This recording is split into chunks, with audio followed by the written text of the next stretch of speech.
Hey y'all, welcome to the Stories That Sparkle podcast. I'm Hella Rader, and I'm really excited about today's episode because I sit down for a conversation with Adele Wimsett of Harmonise U with an S. She's in the UK. She's a women's health practitioner, and she focuses on working with women on all kinds of things, but specifically hormones, perimenopause, menopause, and ADHD, the perfect storm. Yeah.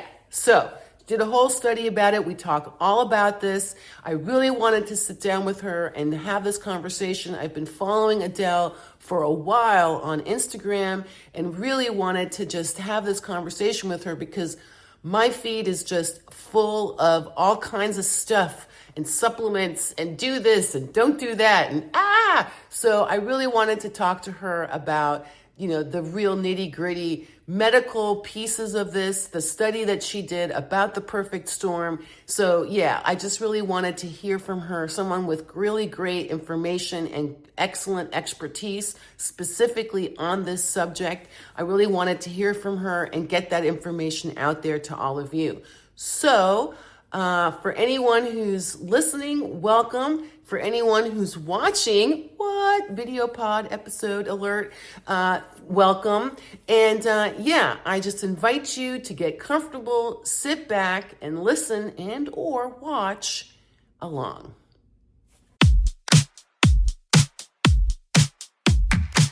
Okay, so hi Adele, welcome.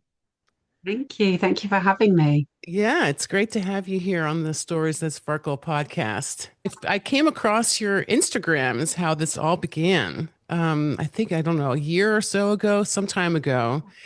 A friend of mine, also in menopause along with me, was like, you should check her out. So good. Oh, ADHD. And I was like, oh, thankfully somebody understands, what this is like. So, and is talking about it. So it was one of the first, it might have been longer than a year ago. It was one of the first, you were one of the first people I found out in the world who were talking about the intersection of perimenopause, menopause, and ADHD. So it was very helpful to me. Thank you for. My pleasure. My pleasure. And there's a lot of people talking about it. It's now the sexy thing to talk about, I right? But know. they're not always doing such a good job of it. So, Right. Well, that's why I wanted to chat with you because I know my feed is just chock-a-block now with all kinds of stuff and information and this and that's is so I wanted to talk to you and sort of and really get to the some good information basically and yeah, get that out thank you. there.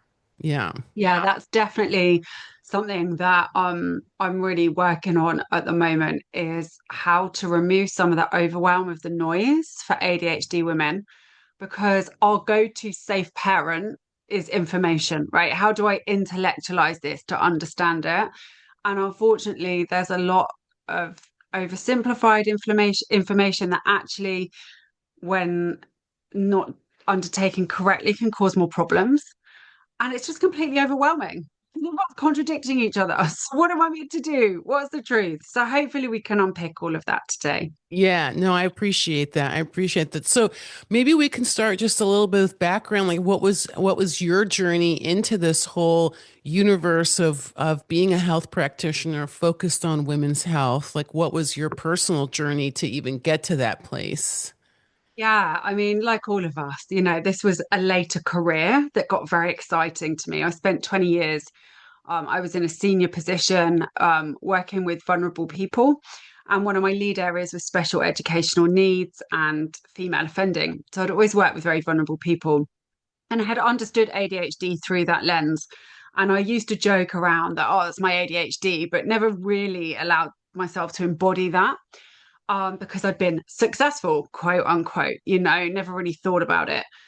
And to cut a long story short, I went into the women's health world. I left that career, went into the women's health world because I felt very driven and very passionately about empowering women with knowledge around how to be well based on models that work for women and not for men, because we know most research is based on men.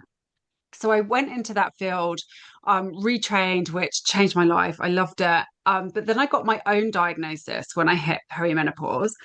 And so I I say that I bridge the science and the sacred. I want to know the data and the science, but I also want women to connect with their body and their nervous system and their cyclical nature. So I went to the research to say, okay, well, how is my ADHD affected by my hormones? And there was a lot of righteous rage that came up there because there really wasn't any. I undertook a literature review, which didn't take me very long because there was hardly any research. So I made it my mission. Oh my gosh, I that two birds just flew into my window. I'm going to take that as some kind of omen that we're doing this. Oh yes. Oh yeah. I have a bird feeder right out there. So me and the birds, yeah, they're always Oh, ah, brilliant. Um, so I made it my mission to create a framework for ADHD women to understand their lived experience in a hormone literate nervous system led way. So that's how I got here.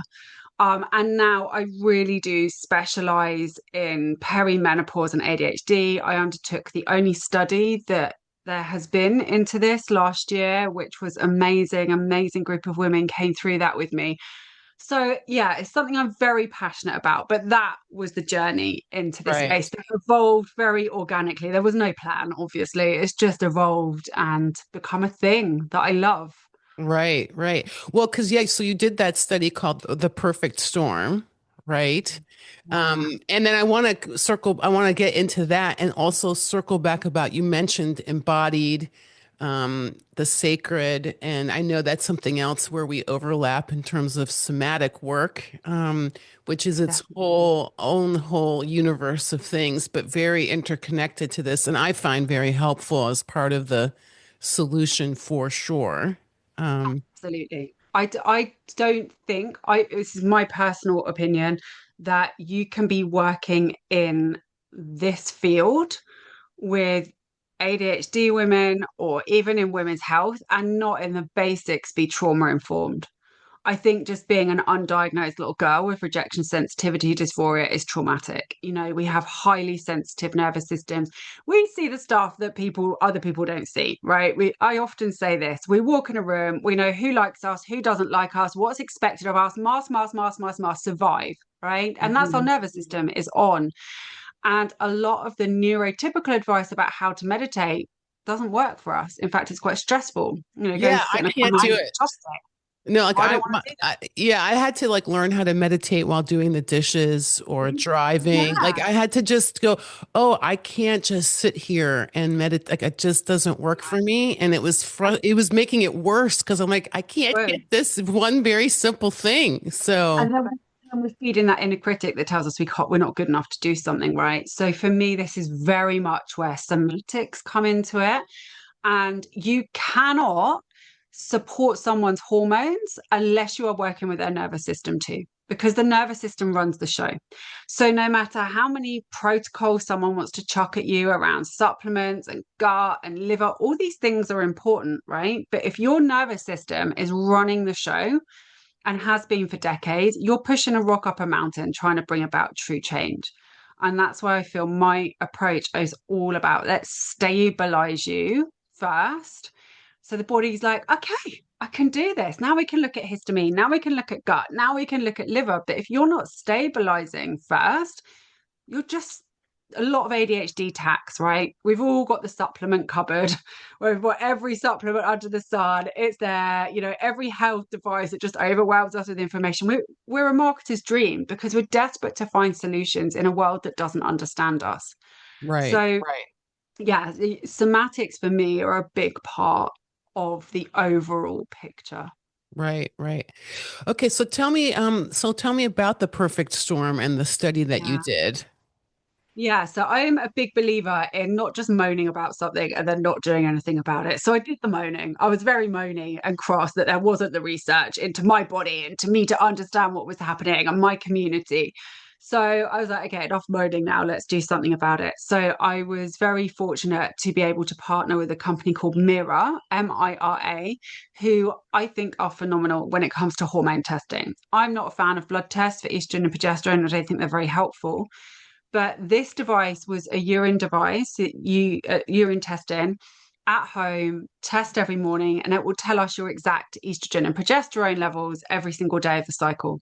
Oh wow, real So, quick, I'd never heard of urine. I've heard yeah, of the saliva. I've done a saliva version and the yeah. blood version, but I'd never heard doing it via urine. That's interesting. Yeah. Wow, that's So very cool. it would be the urine all over the night. So it's like an average over that period. So it gives us really good insight into the levels of progesterone and estrogen. So using their device, it's very easy. ADHD women, they loved it. It's good for us because it's instant data. We're getting that real dopamine hit straight away. We're like, oh my gosh, look at what's happening. So we tested that daily. It was perimenopausal women who were diagnosed and unmedicated and not on HRT. So we were getting this raw picture. And I got them to track their traits alongside their daily testing. And it was so validating for the women that were involved because they could see in real time, look what happened to me that day with my hormones, like progesterone dropped off a cliff, and look what happened. So it was a really validating experience to show this intense, direct relationship that the hormones have with neurotransmitters. There is no way any ADHD woman should be being supported by a professional who is not at least asking her how her traits show up in her cycle. The menstrual cycle and hormones are fundamental to an ADHD woman's experience. And yet it's missing. It's such a missing part of the conversation. So for these women to see in real time, like, oh my gosh, this isn't in my head. Look at what's happening. And then to go, well, that means there's something I can do about it, right? So what we saw, my findings, and I'm sure this is something you come across, is this estrogen obsessed narrative around ADHD. And yes, we need estrogen. She's not the devil, but she's dangerous in the wrong hands and not properly managed. And where we see nuances in ADHD women in this, oh, women need estrogen because it sensitizes dopamine and serotonin.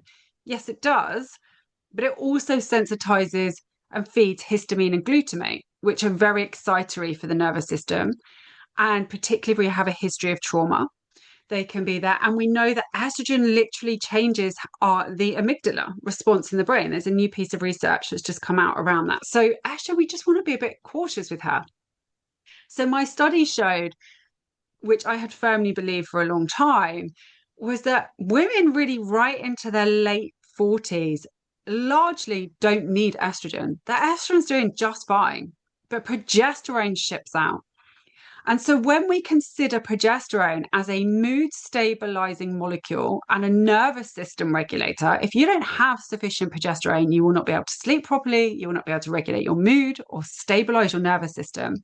That's the hormone that goes from 35 to at least 45. That's the hormone. Estrogen's usually doing all right. So progesterone goes, no wonder the lid comes off our traits, right? Quite often women have been coping with all their strategies, the fast-paced woman in our 20s and 30s. And then we hit perimenopause and it's like, what fresh hell is this? The lid has come off. Okay. And what we're seeing in real time through this testing was it was progesterone. It's not estrogen. Estrogen's fine. We start adding estrogen into these bodies when estrogen's okay. That's not helpful. It's quite harmful, actually. But the progesterone, when we start bringing progesterone into the picture, that's where we start seeing the changes for most women. Okay, Right. so that's what the study showed. And I think there's such a massive focus on estrogen that we're really missing a huge piece of the puzzle for ADHD women. That if people really understood these hormones and what exactly is happening in our bodies, we could find so much relief for so many women. Yeah.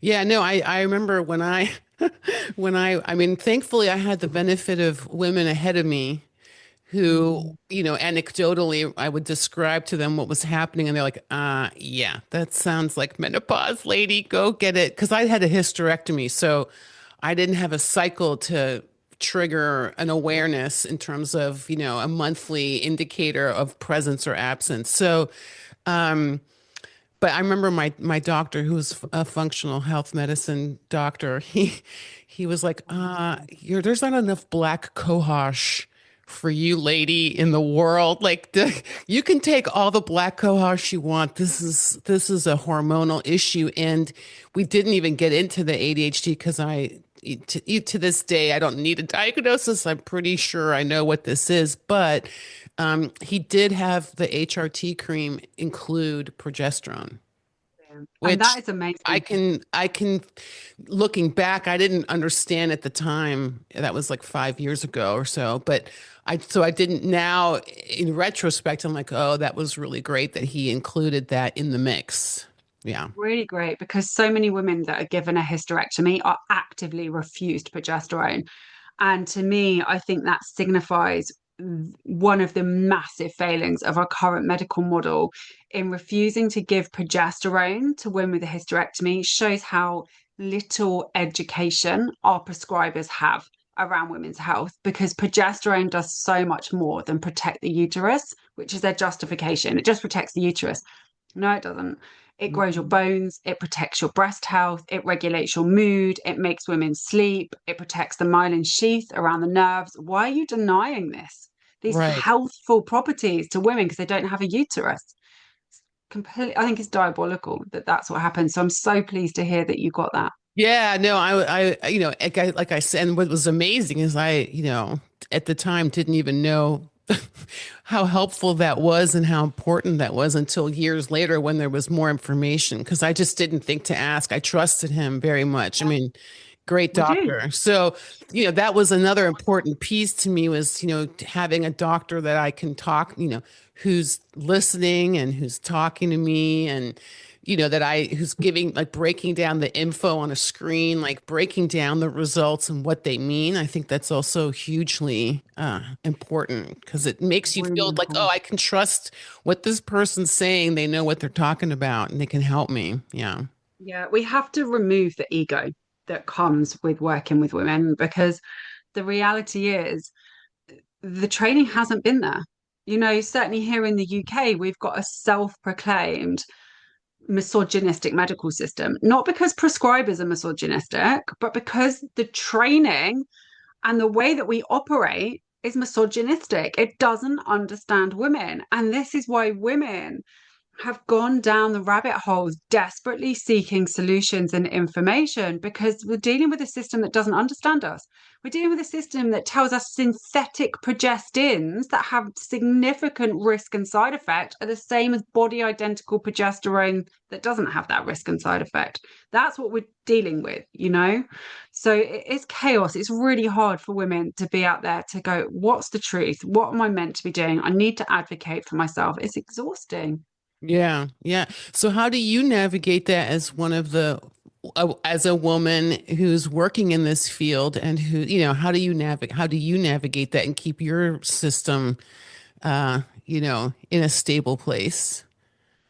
In terms of my own protocols myself or dealing with the medical system. Well, both. Yeah. So like Yeah. first for yourself and then also like how do you navigate with, from that place, the medical system? Yeah. Yeah, I mean, for myself, um, I apply the same models that I work with my women. I feel very firmly we're in a season, right, where women are coming with tons of data about their bodies. They've often invested a lot of money in genetic testing, functional tests, medical tests, and they're overwhelmed with the information. They don't know what it means. And I've been there. That's the thing. Years ago, my health anxiety was driving this, like, what's going on for me? I need to understand this. And through the nervous system work, I've switched that on its head. And what I lead with is curiosity, not fear. And this is where I try and meet my women is why are we getting this data? Do we need this data? What's it going to tell us? So for me, I take a proactive, preventative approach in terms of any testing that I do. That's number one. So what testing do I want to do every 18 months? I've got my baseline, what's shifting, what's changing. So for me, that's like a full bloods MOT that looks at thyroid, iron, liver, B12, vitamin D, that kind of thing. Ferritins are really important for ADHD women. Prolactin is a really important one to look at. So that's like my annual testing. And there might be some functional tests that I weave into that. For me, it's tailored supplementation. does my body need? There is no supplement out there that is going to sort out your perimenopause and ADHD. Doesn't exist. Don't waste your money on it. And Mhm. supplement taking is really difficult for ADHD people because it needs consistency. If you can't find a strategy to be consistent with supplements, don't waste your money buying them. Just don't bother. There's no point. Yeah, that Okay. I've gone through periods where I'm like, I'm not doing this because I keep forgetting. So Yeah, if I don't have it in my little bowl by my bed to know like visually that I took it, I can confirm, yep, I took it. yeah, I'm like, I won't know if I took it or not. So yeah, I totally get exactly. that. Yeah. Exactly. If we don't see it, it doesn't exist, Yeah. right? So they're two things that I'm addressing first, not because I think they're the most important, but because they're the ones that ADHD women tend to get tangled up in, like spending lots of money on supplements and tests. Actually, I don't think they're the key here. I think what we want to do is simplify it. So let's stabilize first and then look at optimizing. And my approach is very much around three pillars that I see working most effectively for myself and for most women in my community. One is to properly replenish progesterone. And I would say now 95% of prescribers are not doing this. Okay. We have known for decades that progesterone is amazing for mood management. So we want to look at it the right route, the right dose, the right timing for your body. Okay, so for me, that looks like vaginal, oral, and transdermal progesterone cream. Okay, Mm, that's my sweet spot. So it's right. doing this dosing dance with women to say, okay, we know you need progesterone, we know that. So let's start the dance. It's not quick. You know, you might be the lucky one that goes, oh, I've started taking that and I skip off into the sunset. Most women aren't going to be like that. It can take a long time to get right. So that's number one. Number two, regulate your blood sugar. Okay, we know ADHD people are many more times likely to develop type 2 diabetes. I won't go into the reasons for that, but blood sugar regulation is huge. And actually, it gives the biggest reward for the least effort quite often because most of us are eating regularly. We've just got to put a little bit of thought into what that looks like. We also need to look at cortisol driven hypoglycemia that can bubble if people, and I'm not talking about when we're looking at balancing the blood sugar, I'm not talking about ketogenic diets. I'm not a fan of ketogenic diets for women. Women need carbs to ovulate. Okay, so we want all the macronutrients in here, but we want to look at blood sugar regulation. This is massive for us. And then the nervous system support. So they're the three pillars that for me are non-negotiables. My day needs to be is to absolutely focused on my circadian rhythm, getting that sunlight in the morning and at midday where I can, my blood sugar, my diet, how I nourish my body. And this, I'm talking like grab and go food. Okay. It needs to be nourishing, but few steps, simple. Otherwise, it's just not going to happen. Okay. We want to get rid of this perfect image in our head of like spirulina smoothies and kale crisps. And no, it's too much. It's too much. Keep it simple. And nervous system support. My nervous system support is utterly leading the show. You know, if I'm feeling overwhelmed or there isn't time for it, that's the time that I have to go, whoa, that I know that's where I'm going too far into it. And those three things for me are what makes me feel good in this Right. season. So what are some like nervous system support? Because you mentioned cortisol. Yeah. Also like because I know like that's like that like for me it's the energy just all goes whoosh, like right up here and gets stuck and like swirls in a mad dash of insanities and thought. Yeah. Yeah, particularly imagine, you know, when you've been triggered by RSD, that like like full body visceral effect. That's usually the adrenaline. That's the Mhm. first like rush that you Right, feel because the body thinks you're about to be eaten by a bear, right? It doesn't realize that someone's sent you a text that's totally dysregulated you. So right, that's the adrenaline. And then the cortisol comes in to sustain that, right? So right, that's the adrenaline. The adrenaline comes in first. So the adrenals are pumping out the cortisol to maintain the stress response to survive. Now, the challenge comes is because cortisol is the number one queen bee hormone. The body will resource cortisol over anything else because it's there to save your life. Okay. mm, So, if this is why I say nervous system support is non negotiable when you're dealing with your hormones, you have to, if those adrenals don't feel safe, there is no point trying to work on these other parts of the body because it will just keep being knocked out because the nervous system will override any other system in the body. And to give an example of this, where I just think the body is incredible, some of the receptors associated with calming progesterone, the calming effects of progesterone, they literally get sucked inside a cell. So they're not available to stimulate a calming response when you're stressed. And that is so you don't calm down when a bear's running at you. It doesn't want you to be calm. So it goes, no, I'm not available. So no matter how much progesterone you're putting in your body, the receptors just aren't there. So this is where, for me, weaving this into your daily practice is really important. And for women, this looks like being present with pleasure. Okay. It's not trying to silence your mind. That might be putting a song on that lights you up. For me, with my women, I have created a somatic nervous system toolkit, which teaches women to go, firstly, check in with where you are. This is what we need to learn to do as neurodivergent women. Where am I at?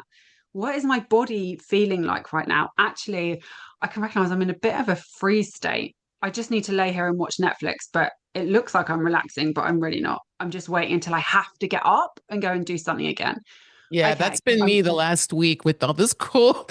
I'm like, oh, and I'm at least aware now, like, okay, I'm in this state and I'm just going to observe it without judgment. But Yeah, I need to know, like, this is not just me relaxing. This is no, me actually holding together yeah. in some kind of way. It's actually a freeze. Yeah.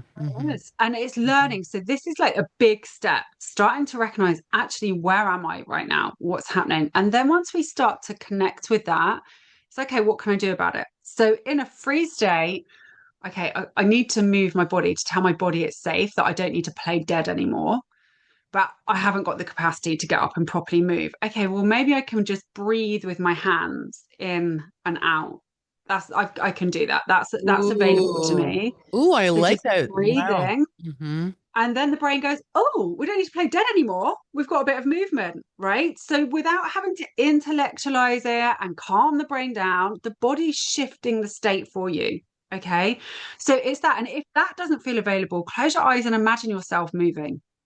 Let the brain imagine you dancing. Okay. So it's these kind of things that I'm talking about. Simple things that don't require a lot of effort, that don't require resources. We can just learn to bring them in. And the things that we like, you won't like some of it, others you will. Hmm. Maybe it's when you're drinking a hot drink, doing it by smelling it, tasting it, activate your senses. When we activate the senses, the nervous system feels safe. Okay. And I think it's important to say here that having a regulated nervous system doesn't mean you're calm all the time. I actually think that means you're a sociopath. I think for Right. me, what it means is we pendulate. So we go into a freeze state, but we can bring ourselves back. We don't get stuck there. And that's what I think can happen to us as ADHD. We get stuck in a paralysis or in a RSD trigger, and we can't get out of it. So having the somatic practices they're tools we were never given, right? Right.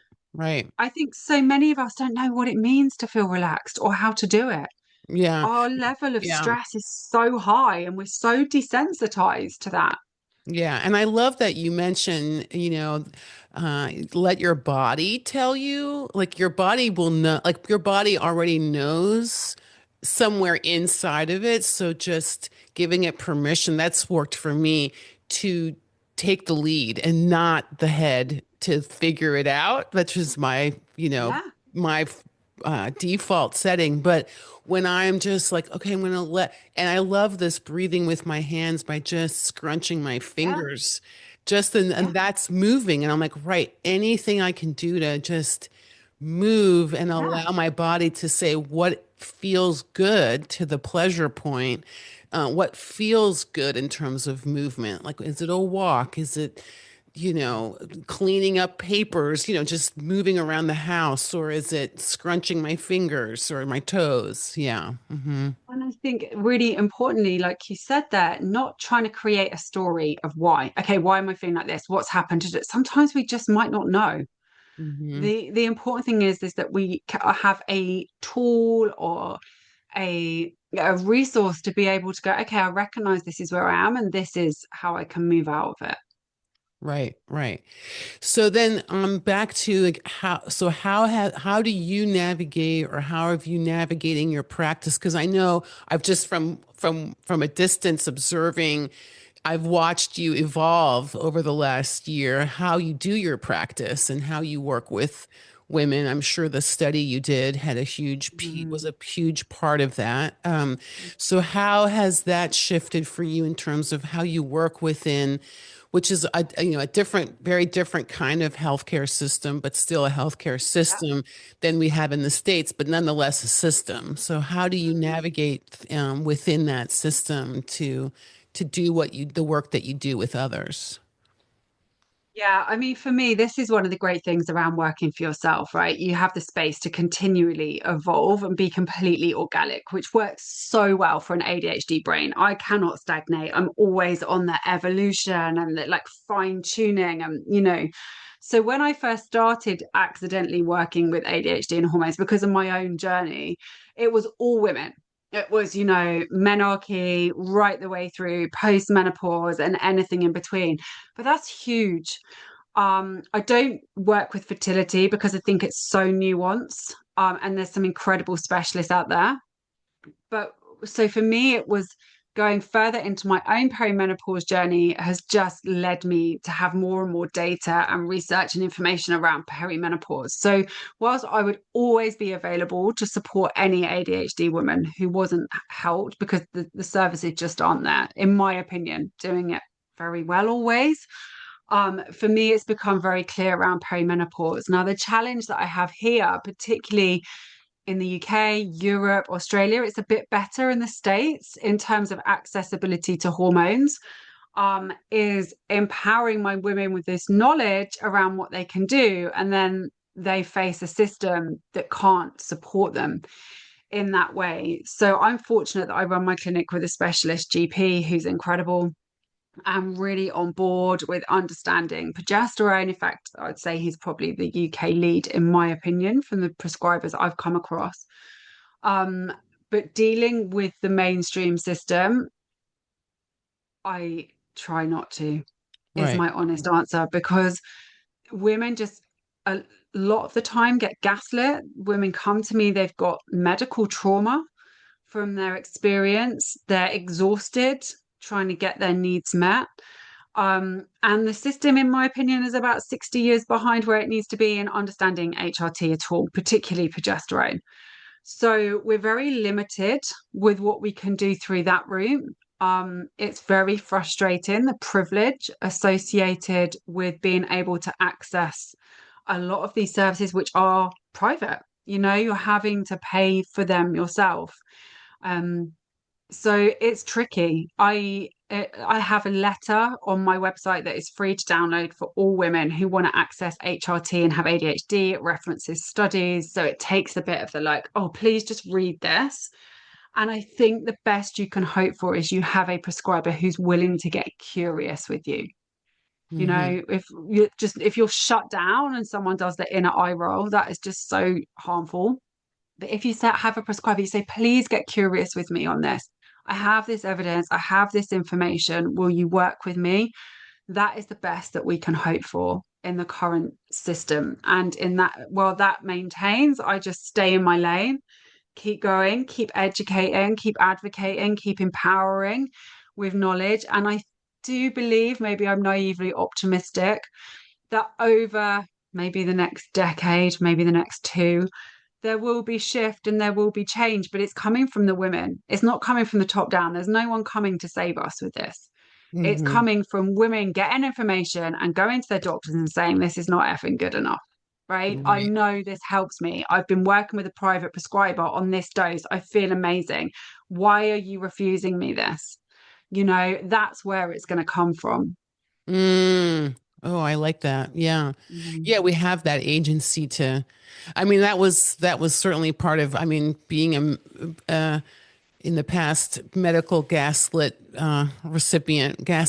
recipient, and not yet having the wherewithal to advocate for myself and to push back. Yeah, it's a very scary, lonely feeling. So, trying to create spaces where you can be heard and hear others talk about it with good information, I think is just going to be so important. And then being able to turn around and go back out and advocate for others or in the larger Absolutely. sense. Yeah.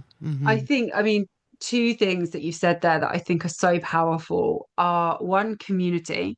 So many women come to me and they're like, I'm on my own with this. No, you're not. Come to us. We have a community. So I have a WhatsApp community for ADHD women. I have a VIP space for women who work with me in community. And we come together and they're like, oh my gosh, I found my people. Okay, I don't want any woman to feel alone on this journey.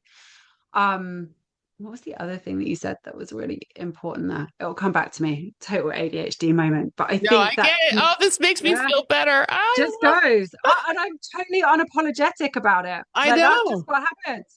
That's what happens. It's how it goes. It will come back at 3 I a.m. know. I But know. you know, that community is so important Yeah. to have women come together and go, oh my gosh, I'm not on my own. You Yeah. know, it's that real shared experience and understanding where you can show up unmasked. I say to all my women, all of you is welcome. I don't want the masked version. You're going to interrupt me. You're going to talk over me. We're going to end up talking about something really random, but I will always bring it back. You will always leave with a plan. We will always leave with everything you need being covered, you know, and Right. I just think we don't give each other permission to do that. Oh, that was the other thing. It's come back is once one woman hears this information, we tell everyone. Once woman goes, oh my God, I found the thing that's working for me, we tell everyone, right? So we ripple it out. Men don't do that. Women do. And that's so powerful. The number of Hmm. women that come to me say, oh my gosh, my friend saw you and referred you. And that's what my business is based on because women talk when they find solutions. Right. Right. So yeah, no, that was, I mean, that was definitely like when I got when I was like, oh, this is menopause officially. My levels proved it.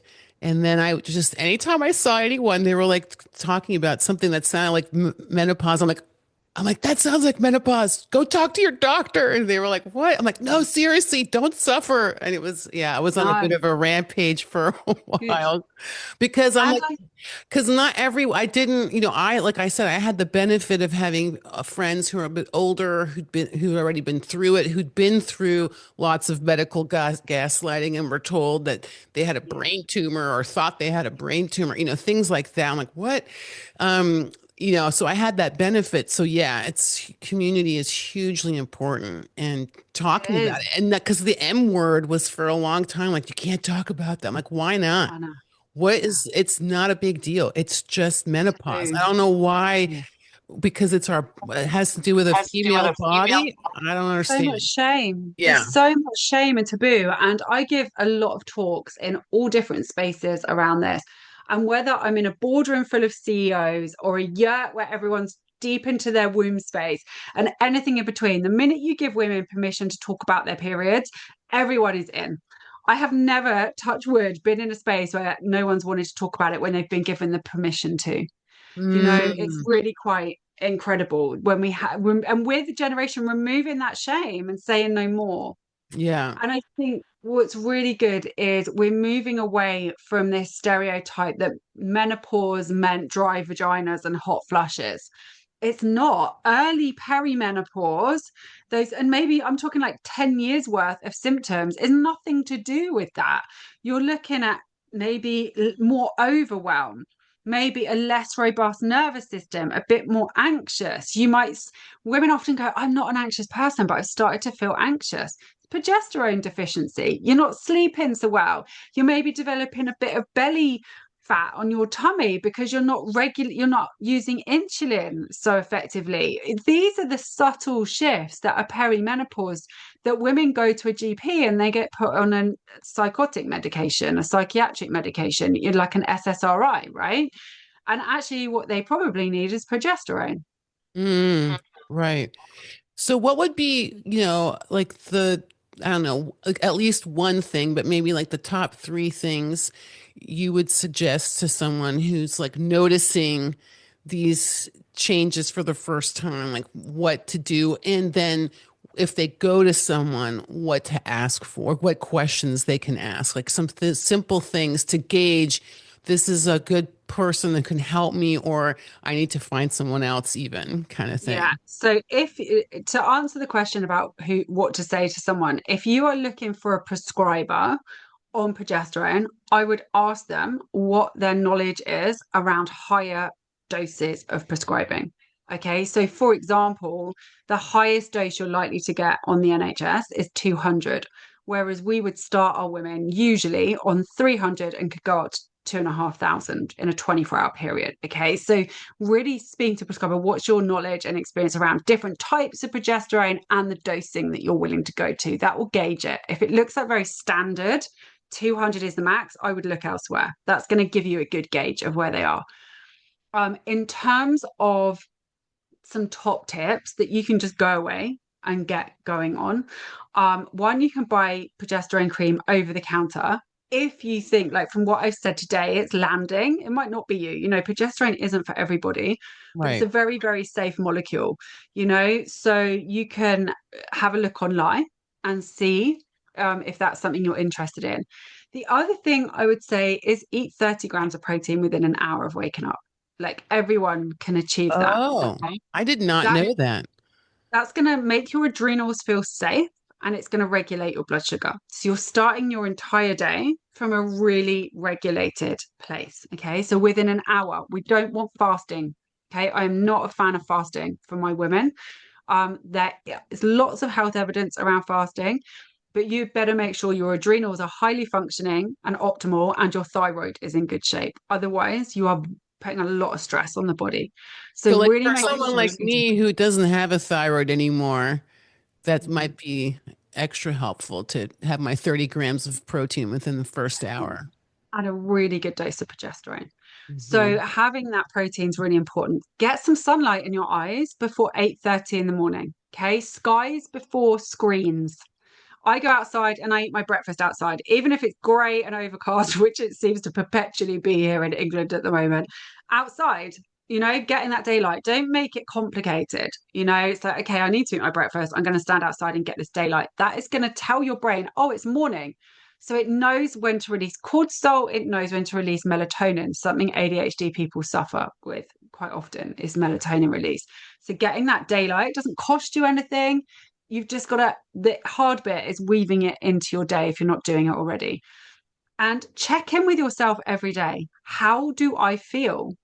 How am I feeling right now? Check in with yourself right now. How do you feel? How does your body feel? How does your mood feel? What's going on mentally? You're not attaching a story to it. Just notice. Actually, I'm really thirsty. I need to get a drink. We forget to drink and eat, right? As ADHDers. So coming in and just doing this little check in with the body, we might notice, oh, that's what I need. Or actually, I need to go and speak to my friend about an RSD moment I had last week. I need to, you know, we just check in and notice. So there's some key things that you can go away and do that sound quite simple, but are profound in their impact in your hormones. Hmm. Okay. Great. So, okay, so y'all, if you've been listening to this, if you have any of those ADHD symptoms meshing in with that time of your life where you're like, this could also be, it's getting worse. It's feeling worse. What is happening? This is probably what's happening. So go Absolutely. talk to your doctor. And I don't, I've put up resources before about where, certainly in the States, where women can find at least a starting point of practitioners that specialize or that are focused and menopause informed, if nothing else. So, and then, yeah, the ADHD part. It really is a perfect storm. I mean, it It really really is. is. And as soon as we go, oh, that makes sense. I think that's 50% of the healing. Oh, that's what's happening. This isn't in my head. This is a thing. Right. Hormones are the most powerful biochemicals in the body. They affect every system of your body, your cognitive function, your emotional regulation, your skin elasticity, your immunity, everything.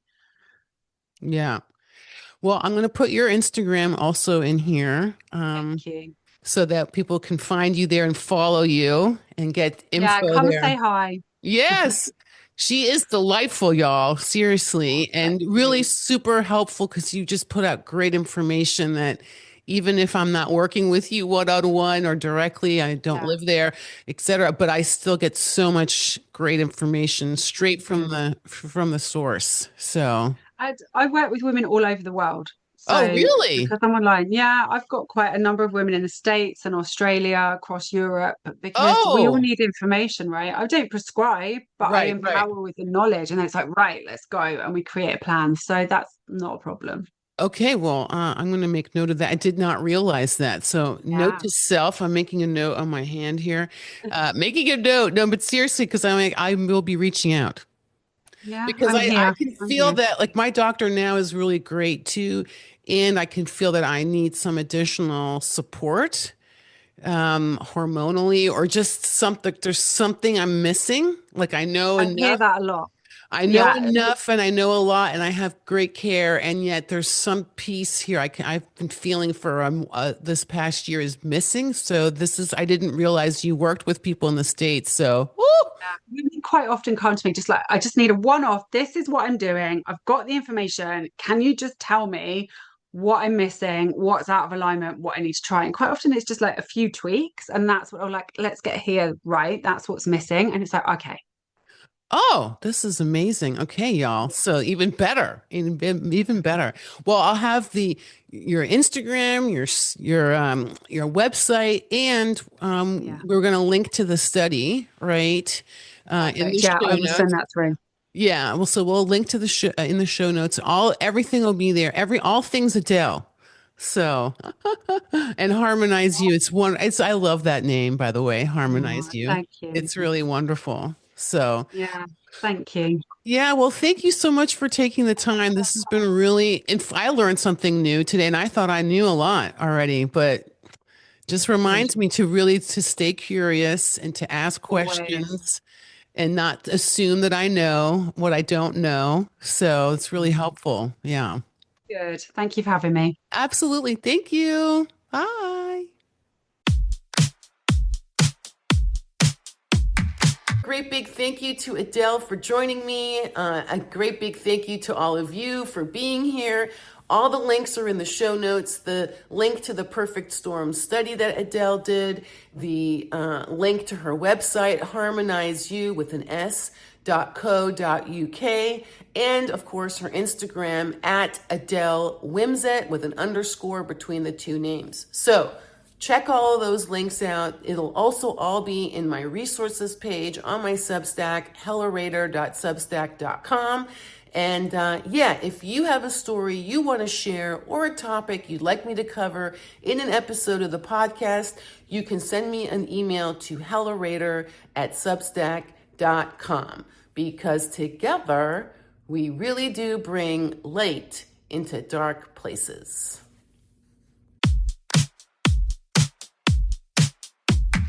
I'm Hella Rader. With a good sense of humor, an open heart, and an open mind, I love to explore the very human complexities in others and in myself. That's why I created a space for women you have never heard of and could easily pass on the street to share in their own voices the intricacies of starting over in life, building community, inhabiting their bodies, and more. Welcome to our Disco Ball, the stories that sparkle. And just a side note, programming note, that yes, I am doing more video pod episodes. Very exciting. This was an opportunity since we recorded this conversation on Zoom to go ahead and make another video episode. So still have some technical issues to iron out, like how do I get the video to show up on Spotify and Apple Podcasts. But for now, you can certainly watch along at YouTube, at Hella Rader is my channel. You can also watch along on my Substack, hellarader.substack.com. Of course, you can listen to the Stories That Sparkle podcast wherever you get your podcasts. So if you want to help support, if you want to get the word out, please become a listener, a downloader, a subscriber, rate, review, share, all the things. So help me get more women's voices out there and more good information about women's health out there to all of us. All right. So thank you and see you back here again soon. Mwah. Listen to the Stories That Sparkle podcast wherever you get your podcasts.